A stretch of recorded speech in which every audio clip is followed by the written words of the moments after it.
ప్రశ్నలుంటే అవి క్రైస్తవులు గానీ, క్రైస్తవేతరులు గానీ మీరు ఎవరైనా కామెంట్ సెక్షన్‌లో త్వరగా నేను లింక్ ఇచ్చేస్తాను.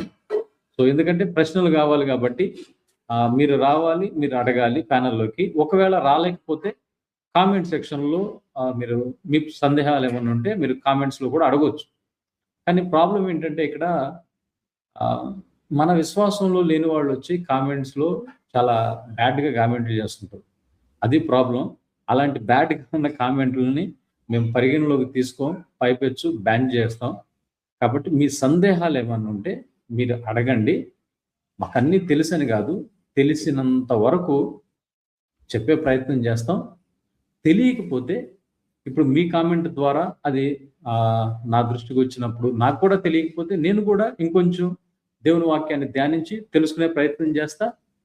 ఆ తర్వాత సమాధానం తెలుసుకొని మీకు చెప్పే ప్రయత్నం చేస్తా.